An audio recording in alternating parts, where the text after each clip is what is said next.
আসসালামু আলাইকুম ওয়া রাহমাতুল্লাহি ওয়া বারাকাতুহু।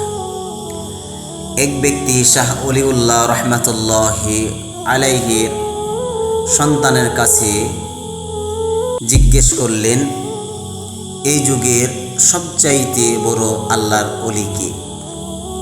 শাহ ওলিউল্লাহ রহমাতুল্লাহি আলাইহির সন্তান বললেন, আপনি মসজিদে যান, মসজিদে যেয়ে দেখবেন মসজিদের এক কোণায় তিনজন ব্যক্তি আল্লাহর ইবাদতে মশগুল আছে।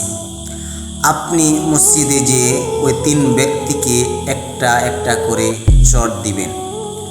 তারপর কি ঘটনা ঘটে এই ঘটনাটা আমার কাছে এসে আপনি বর্ণনা করবেন। ওই ব্যক্তি চলে গেলেন মসজিদে। যাওয়ার পরে তিন ব্যক্তিকে প্রথম এক ব্যক্তিকে চর মারলেন। ওই প্রথম ব্যক্তি দাঁড়াইয়া তাকে একটা চর মারলেন। দ্বিতীয় ব্যক্তিকে একটা যখন চর দিলেন, দ্বিতীয় ব্যক্তি দাঁড়াইয়া চোখ দেখাইয়া আবার বসে আল্লাহর ইবাদতে মশগুল হলেন। তৃতীয় ব্যক্তিকে যখন ওই ব্যক্তি চর দিলেন, তারপরে ওই ব্যক্তি দাঁড়াইয়া যে ব্যক্তি চর দিয়েছেন তাকে জিজ্ঞেস করতেছেন, ভাই আপনি আমাকে চর দিলেন, আপনি আমাকে চর মারলেন, আপনার হাতে ব্যথা পায়নি তো? আপনার হাতে ব্যথা লাগেনি তো?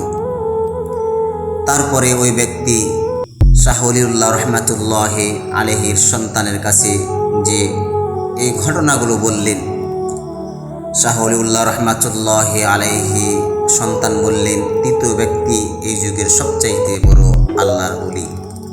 ব্যবহার করে নফস আপনাকে আমাকে বিভিন্ন জায়গায় ছোট করছে, আপনাকে আমাকে লাঞ্ছিত অপমানিত করছে।